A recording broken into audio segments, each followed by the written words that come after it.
What would you do if you caught your spouse sneaking around late at night, only to find out they weren't just cheating, they were being filmed?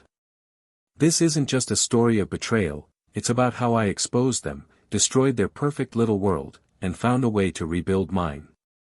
I thought I was in a stable, happy marriage, but everything unraveled the moment I discovered my wife had been sneaking off to so-called appointments with her dentist. When I dug deeper, I didn't just confront them, I dismantled their lives, one damning piece of evidence at a time. My name's Daniel, I'm 35 years old, and my wife, Sarah, is 33. We've been married for 7 years. Ours wasn't some head-over-heels, whirlwind romance. It was more of a slow, steady connection that crept up on me before I knew what hit me. I first noticed her at a mutual friend's party, captivating the room with her humor. I remember standing there, thinking, who is that woman making everyone laugh like that? Little did I know she would become the center of my world. Sarah had this magnetic quality about her, effortless charm. She could walk into any room and instantly make people gravitate toward her. Friends often joked she could convince anyone of anything, and honestly, they weren't wrong. That lively energy was part of what made me fall for her. She had a way of turning even the most ordinary moments into something memorable. Our life together felt solid. We traveled, dreamed of the future, and even started talking about having kids soon. On the surface, everything appeared ideal, and I bought into that image wholeheartedly. But now, in hindsight, I see it for what it was, an illusion. Because if I've learned one thing, it's that what you believe to be true can be hiding an entirely different reality beneath the surface. Looking back, I should have noticed the signs sooner. Not the obvious ones, no constant texting or secretive phone calls. Instead, it was the little things, subtle shifts in her behavior. She started humming unfamiliar tunes while getting ready, twirling in front of the mirror a bit more, applying extra makeup even if she was just running errands. When I asked where she was off to, her answers became vague, "Oh, just out for a bit, I'll be back soon." It didn't seem like anything significant at the time, so I shrugged it off, thinking everyone needs their own space now and then. Things took a stranger turn on the night of our anniversary. Sarah insisted on making the dinner reservation herself, which wasn't unusual, but what happened at the restaurant was. While we were waiting for our table, the hostess handed her a note. Sarah laughed it off, quickly crumpling it up and slipping it into her purse. "Oh, it's nothing," she said when I asked about it. At the time, I didn't press her on it. But now, that moment keeps playing in my head, as if it was a warning sign I missed. Sarah was always a bit private, but lately, her demeanor felt more like she was putting on a performance. She'd recount her day in great detail, yet it felt rehearsed, like she had practiced every word in advance. "Oh, I met up with Jen for lunch, we talked about her job change, and then I stopped by the store to pick up a few things," she'd say, flashing that familiar smile. On the surface, it all sounded perfectly normal, but something about it didn't sit right. Why did she still smell freshly perfumed when she came home at 10 p.m.? I wanted to trust her completely, I really did. But there's a fine line between irrational jealousy and genuine instinct, and my gut kept telling me something was off. Still, I didn't want to come across as some paranoid husband who sees betrayal everywhere, so I tried to brush it aside. Then came the whole dentist thing. Yeah, it sounds ridiculous, her dentist. That's where the cracks in our picture-perfect marriage started to show. Sarah's always been obsessive about her teeth. She brushes 5 times a day, flosses religiously, and panics at the slightest hint of plaque. So, when she switched to a new dentist, Dr. Andrew Winters, about 6 months ago, I didn't think much of it. A friend had recommended him, she said. Her old dentist was perfectly fine, though. He'd taken care of her teeth for years, so the sudden change seemed odd. But Sarah was ecstatic about her new dentist. "Andrew's incredible," she gushed.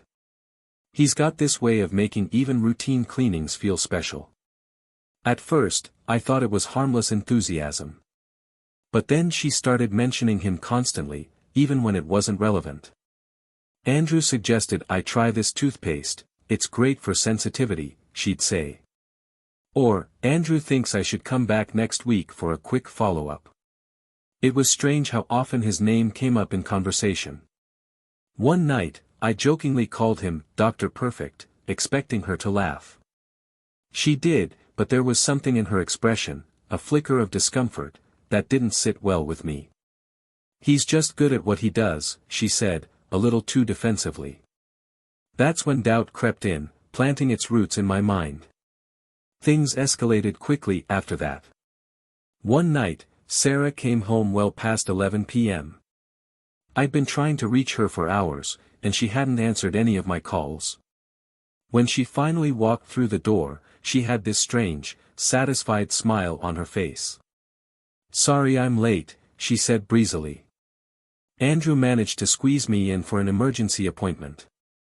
You know how I am about my teeth." At that moment, something clicked. Who goes to see their dentist at 10 p.m.? It didn't add up. I didn't say anything that night. I lay there in the darkness, staring at the ceiling, feeling an icy dread creeping through me, spreading like a weight I couldn't shake. Something was off, something big, but I had no idea what. Not yet. And that's how I found myself parked a few houses down, gripping the steering wheel and trying to talk myself out of doing something reckless. I told myself I was being paranoid, that I didn't have real proof, just a nagging feeling. But there was this relentless voice in my head, urging me on, go see for yourself. That voice grew louder, drowning out everything else until, before I knew it, I was stepping out of the car, heart pounding, hands trembling, heading toward the building. I made my way to the back, keeping to the shadows, not entirely sure what I was even looking for. That's when I spotted a window. I knew I shouldn't. Peeking in felt wrong, but at this point, sitting back and doing nothing wasn't an option. I needed to know. I needed the truth. Slowly, I crept up to the window and looked inside. That's when I saw them. Sarah was leaning casually against the counter, laughing. It wasn't the polite chuckle she used when someone made a dumb joke, it was the real kind, the one that used to light up our home. I couldn't hear what was being said, but it didn't matter. I could read her body language. She looked happy. Too happy. And then Dr. Andrew moved closer. Way too close. He whispered something to her, and before I could even register what was happening, he leaned in and kissed her. Everything went blank. I wasn't thinking anymore, I was acting on raw emotion. Before I even knew it, I had stormed through the side door, throwing it open with a loud bang. It hit the wall hard, and the noise echoed off the sterile white walls. Both of them jumped, startled, as I stepped inside, rage coursing through me. "What the hell is going on here?" I demanded, my voice echoing in the room. My eyes locked on Sarah, my mind barely able to process what I had just seen. "Is this your idea of a dental checkup, Sarah?"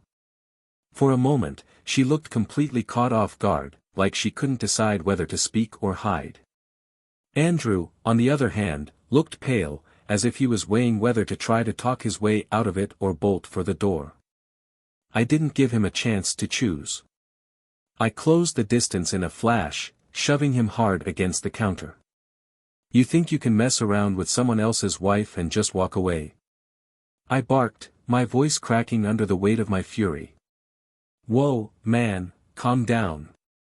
Andrew stammered, raising his hands in what looked like both a defensive and pleading gesture. "It's not what you think." "Not what I think." I shot back, shoving him again. A bitter laugh escaped my lips. "I saw you. Don't you dare stand there and try to spin this into something innocent." Sarah, finally snapping out of her shock, tried to step between us. "Daniel, please," she said, voice trembling. "You're overreacting." "Overreacting?" I repeated, turning to her, incredulous. "You call this overreacting? I caught you kissing him, Sarah. How do you expect me to react?" My chest heaved with barely contained rage, and my words came out sharper than I intended. So, what is it? Is he just some late-night fling, or have you been sneaking around with him for months? Tears welled up in her eyes, but I couldn't find it in myself to care. Not then. I was too far gone, too consumed by anger and betrayal. Daniel, please, let me explain, she tried again, but her voice was barely above a whisper, and it didn't calm me. No, I said firmly, cutting her off. I don't want your excuses. I want the truth. Are you in love with him? Or was this just something you did for fun? Andrew shifted slightly, as if considering making a run for it, but I stepped into his path. You're not going anywhere, I growled. Not until I get some answers. Sarah wiped at her tears, her hands shaking. I'm sorry, she whispered through her sobs. I didn't mean for it to happen. It just happened. I stared at her, my heart shattering with every word. It just happened. I echoed, disbelief thick in my voice. You don't just happen to cheat on your husband, Sarah. You made a choice. You chose to betray me. Don't stand there and act like you're some victim of circumstance. She broke down, tears streaming down her face, while Andrew stood frozen, clearly unsure of what to do. He opened his mouth to speak, but I cut him off with a glare so fierce, he didn't dare continue. I don't want to hear a word from you, I spat. You've already done enough damage. I turned back to Sarah, my voice quieter now, almost hollow. How long? I asked, barely able to get the words out. How long has this been going on? She hesitated, her lips trembling as she tried to find the courage to speak. A few months, she admitted at last, and in that moment, it felt like the floor beneath me gave way. Everything I thought I knew about my marriage crumbled, and I was left standing there, trying to piece together the wreckage of a life I no longer recognized. A few months, I repeat quietly, my voice devoid of emotion. The words feel foreign, as if they belong to someone else. All this time, and you never thought to tell me the truth. I was going to, I swear, Sarah says, her voice trembling and barely holding together. I didn't know how. I let out a hollow laugh, shaking my head in disbelief. You didn't know how? I echo. Here's an idea, how about starting with, Daniel, I'm cheating on you. Seems pretty simple to me. Before she can respond, Andrew finds his voice, though it wavers. Look, man, I'm really sorry. I never meant for things to get this far. I cut him off with a glare so sharp it could pierce steel. No, you don't get to apologize. You don't get to play the victim here. You knew exactly what you were doing. You knew she was married.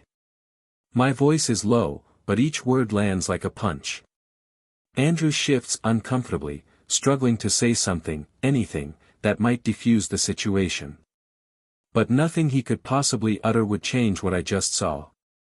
I turn back to Sarah, and the anger that had been fueling me begins to fade, replaced by a deep, bone-aching sadness. Was it worth it? I ask, my voice hollow and drained of life. Was he worth throwing everything we had away? She looks down, unable to meet my eyes, and the silence speaks louder than any words she could have offered. Her guilt is written all over her face, but it doesn't matter anymore. There's no undoing what's been done.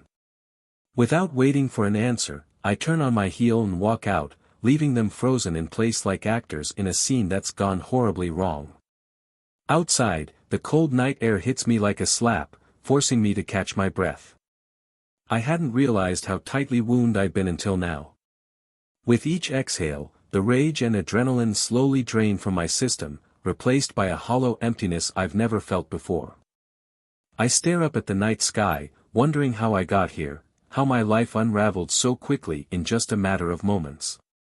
Everything feels surreal, like I'm standing outside myself, watching from a distance. I thought confronting them would give me some sense of resolution, but it only left me with more questions. The memory of Sarah's tear-streaked face keeps replaying in my mind. She said she was sorry, but sorry wasn't enough. Sorry wouldn't fix this. I knew I couldn't just leave things hanging. If this really was the end of my marriage, I needed to take control of the situation. I wasn't going to be the one left shattered while they moved on without consequences. So, I started digging. I went through Sarah's phone records, checked her calendar for inconsistencies, and even tracked her location history through her GPS. I didn't care how it looked, I needed the truth, cold and undeniable. It didn't take long to uncover a disturbing pattern: repeated late-night visits to Andrew's clinic, always when I was tied up at work or out of town. I found fragments of texts she thought she'd deleted, small pieces of conversations that confirmed my worst fears. Still, it wasn't the undeniable proof I wanted. I wanted something they couldn't talk their way out of. I wanted them to feel trapped, exposed. That's when fate handed me an unexpected ally. A few days later, I received a message on social media from someone named Lisa. I didn't recognize the name, but she quickly clarified who she was: Andrew's dental assistant. My pulse quickened. I wasn't sure what she wanted, but I had a feeling this could be the break I was looking for. Her message was blunt. She had heard about my confrontation at the clinic. Apparently, gossip spreads fast in their tight-knit dental community. But she wasn't reaching out to offer sympathy. No, Lisa had her own score to settle. She explained that she'd worked with Andrew for years and had harbored feelings for him, hoping that one day he'd notice her. Instead, he'd strung her along, giving her just enough attention to keep her hopeful. That all changed when Sarah entered the picture. According to Lisa, Andrew became obsessed with Sarah, tossing her aside like an afterthought. When she confronted him about it, he dismissed her concerns and told her he didn't have time for petty drama. That rejection turned whatever lingering affection she had for him into resentment. Now, she wanted revenge. "I have something you might want to see," Lisa's message read. "I've been keeping an eye on them for a while. You know, just in case. And trust me, this will give you all the proof you need." She attached a file, and it took a moment to download. My hands trembled as I opened it. I wasn't sure what I was about to see, but a part of me knew it wouldn't be good. The screen flickered, and then the video began to play. The footage was grainy but clear enough to recognize the setting: the clinic, after hours. Sarah and Andrew clearly thought they were alone. He was sitting in one of the dental chairs, and she was straddling him, wearing nothing but a thin gown. They were laughing, whispering things to each other that made my stomach turn. Every second felt like a dagger to my chest. But the worst part wasn't the scene itself, it was the ease, the familiarity. This wasn't a one-time mistake. This was routine. "A few months," I repeated, more to myself than to her, the words hollow as they left my mouth. "All this time, and not once did you think to tell me the truth?" Her voice cracked as she tried to defend herself. "I was going to, I swear. I just didn't know how." I let out a bitter laugh, shaking my head in disbelief. "Didn't know how? How about starting with, 'Daniel, I'm sleeping with someone else'? That sounds pretty straightforward." Before Sarah could respond, Andrew gathered the nerve to speak, his voice shaky and weak. "Look, man, I'm sorry. I didn't mean for any of this." "No," I snapped, cutting him off, eyes narrowing into a glare. "You don't get to apologize. You don't get to stand there and act like some innocent bystander. You knew she was married, and you went ahead anyway. You knew exactly what you were doing." Andrew fidgeted, struggling to find words that might smooth over the situation, but nothing he said could erase what I had just witnessed. I turned my gaze back to Sarah, and something inside me shifted. The anger that had been driving me was slowly giving way to something colder, something deeper. Was it worth it? I asked quietly, my voice steady but laced with raw hurt. Was he worth it? Worth destroying everything we built? She didn't answer. She couldn't. I could see the guilt written all over her face, but it didn't matter anymore. The damage was done. Without waiting for a response, I turned and walked out, leaving them standing there, speechless. The cold night air greeted me like a slap, and for a moment, I just stood there, breathing deeply, trying to steady myself. I thought confronting them would bring me clarity, but it only left me with more questions and a pit of emptiness I couldn't ignore. I didn't know what to feel: anger, sorrow, disbelief. All I knew was that the life I thought I had was over. In the days that followed, I couldn't shake the memory of that night. Every time I closed my eyes, I saw them, laughing, whispering, completely at ease in their betrayal. I needed more than just emotional closure, I needed justice. If this was the end, I was going to make sure it ended on my terms. So, I started digging. I went through Sarah's phone records, tracked her appointments, and checked the GPS history on her car. It wasn't about jealousy anymore, it was about uncovering the truth. What I found painted a picture I hadn't fully grasped before. Their so-called appointments were frequent, always timed when I was either working late or out of town. Deleted messages revealed more than Sarah had likely realized. It wasn't just a fling, it was a full-blown affair. I wanted undeniable proof, something no one could deny. That's when Lisa, Andrew's dental assistant, entered the picture. Her message on social media was unexpected and blunt. She introduced herself and said she'd heard about my confrontation. Apparently, news traveled fast in their little dental world. But Lisa wasn't reaching out to offer sympathy, she had her own reasons. Andrew had strung her along for years, giving her just enough attention to keep her hopeful, only to toss her aside when Sarah came into the picture. Now, Lisa wanted revenge. "I've got something you'll want to see," her message read.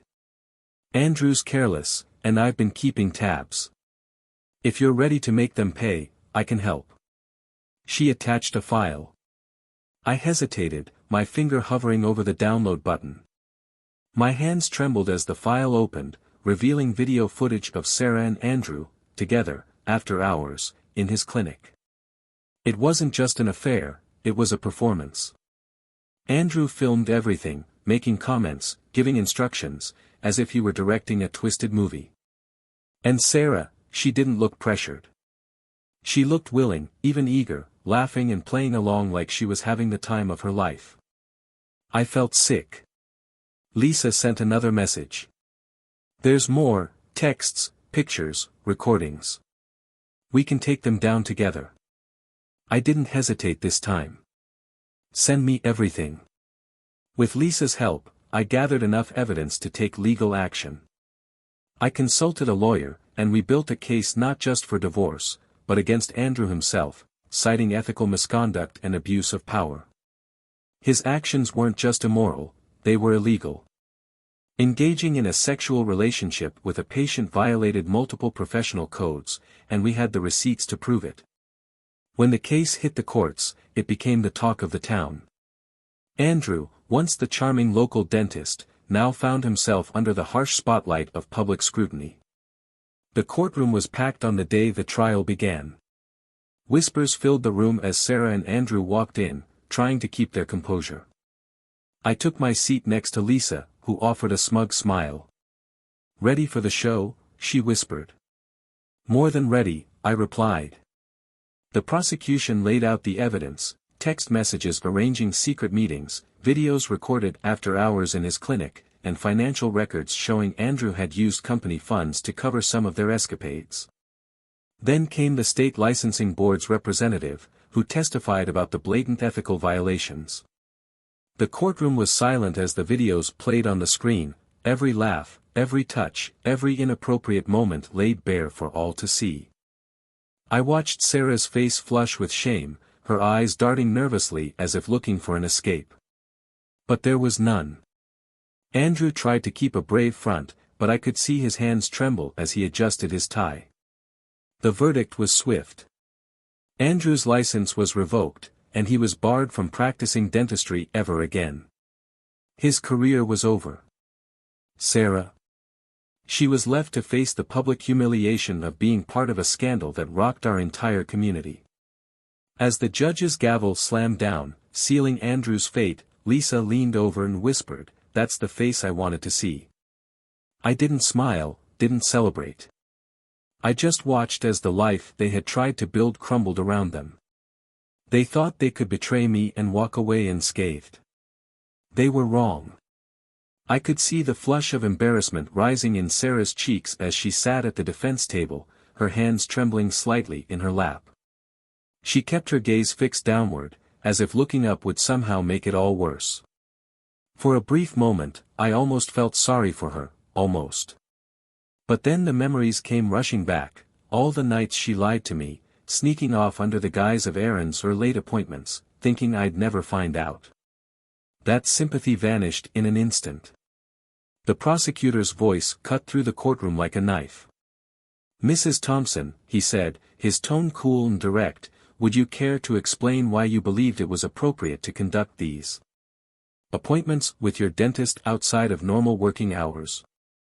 Sarah opened her mouth, but no words came out.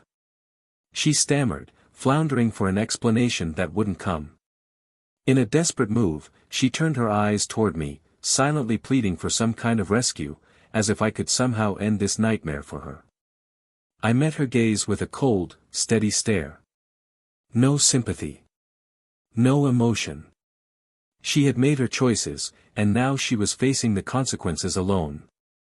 The judge's voice echoed through the room during the final verdict. "This case has revealed a disturbing pattern of intentional misconduct. What we have here is not a single lapse in judgment, but a calculated betrayal of professional ethics and personal trust."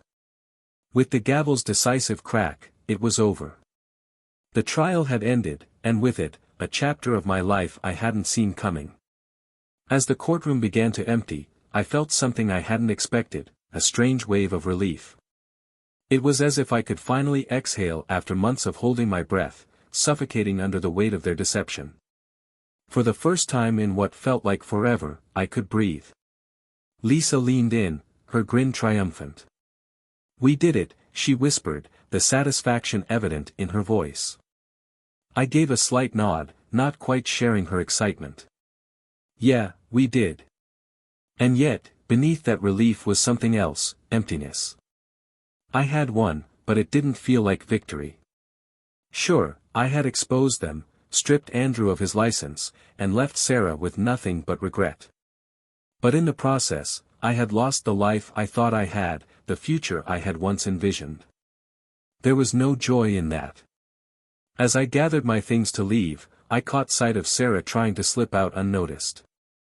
Her head was bowed low, her hands still trembling. People whispered as she passed, some pointing, others just staring. She moved quickly, like she was trying to outrun the shame. But there was no escaping it, it clung to her, followed her like a shadow. I turned to Lisa one last time before stepping out into the cold air. "So, what now?" I asked, more to myself than to her. She shrugged. "Now we move on." But at least they didn't walk away from this unscathed. It's been a few weeks since the trial ended, and life feels different. I filed for divorce, and Sarah didn't contest it. She didn't have the fight left in her. From what I hear, she's keeping to herself, trying to disappear from the town she once called home. As for Andrew, well, he's packing up too. Without a license, without a practice, without any shred of reputation left, there was nothing keeping him here. He became a ghost, a cautionary tale whispered among colleagues and former friends. I thought I'd feel triumphant, vindicated. But what I feel instead is, free. The weight of lies is gone, the constant suspicion, the lingering doubt, all of it lifted. It's strange, this new reality, and I'm still figuring out how to navigate it. But for the first time in a long time, I wake up without the gnawing dread that something's being hidden from me. One thing is clear, I've learned to trust my instincts. If something feels wrong, it probably is. And if someone betrays your trust, they should be prepared to face the fallout.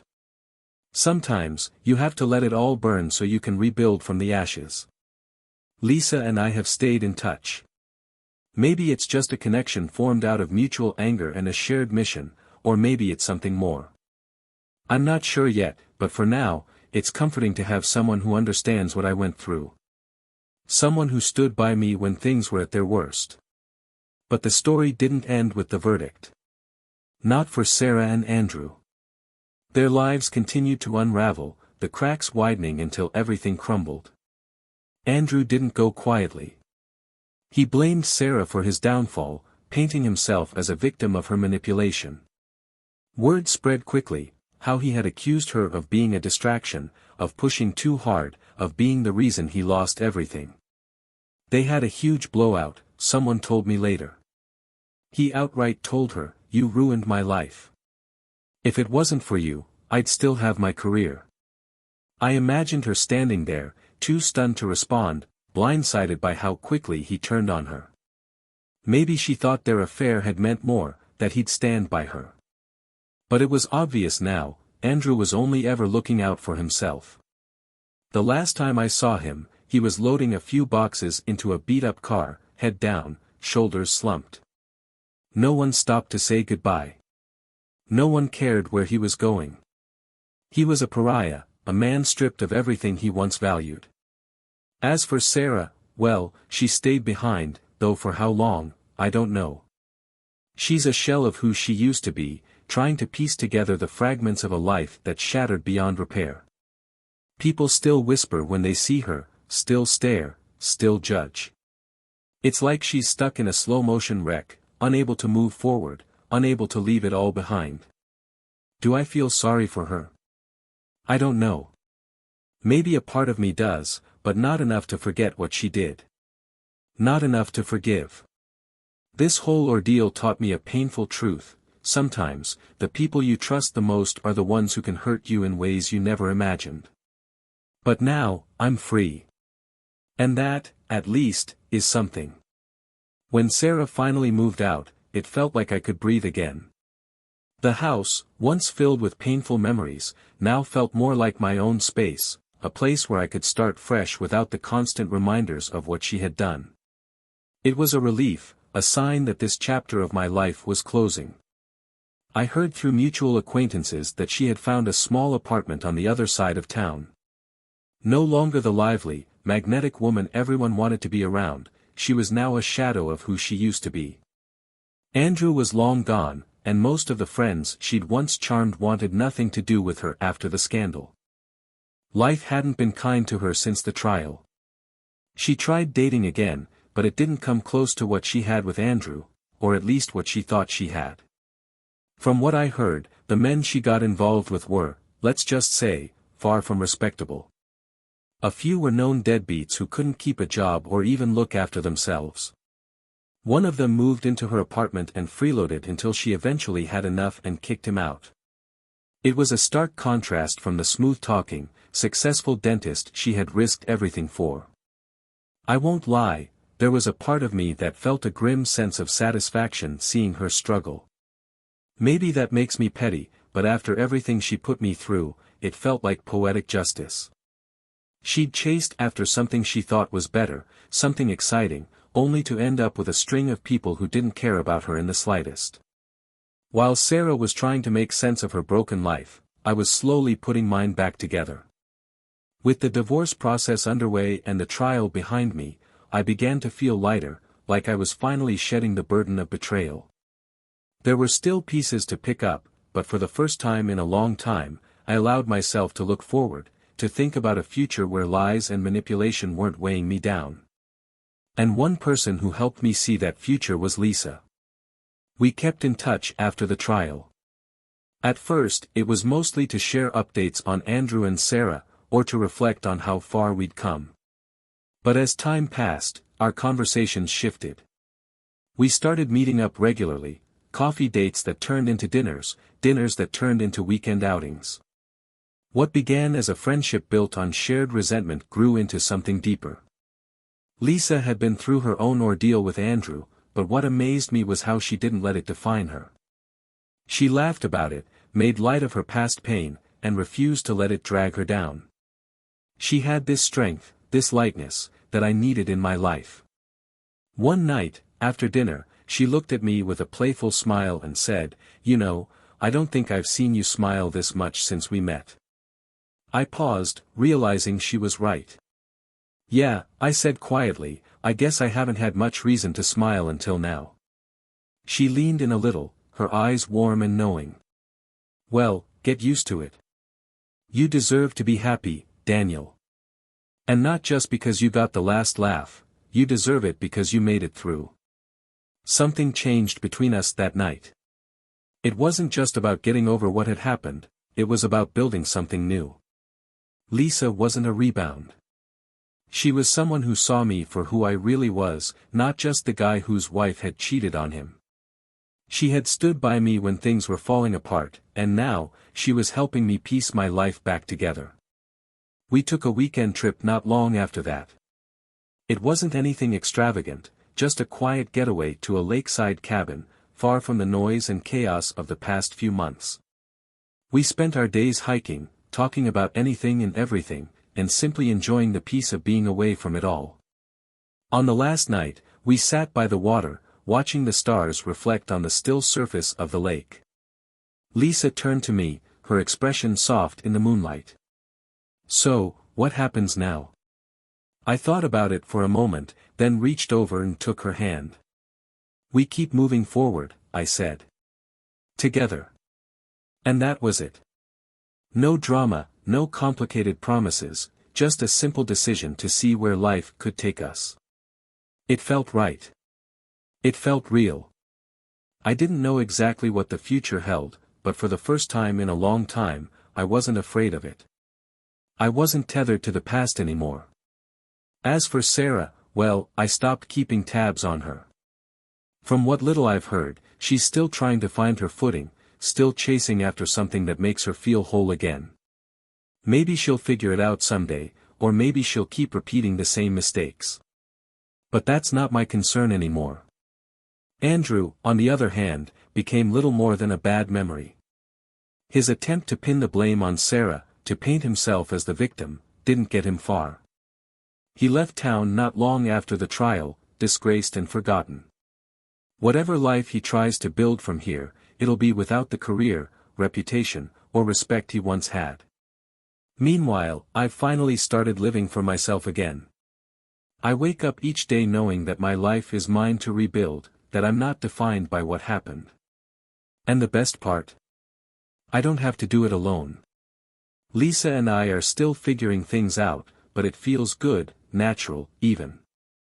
I don't know where this road will lead, but I do know that whatever comes next, I'm ready. I've learned to trust myself again, to follow my instincts, and most importantly, to leave the past where it belongs. For the first time in what feels like forever, I'm genuinely hopeful. And that, more than anything, is a victory I never expected to find.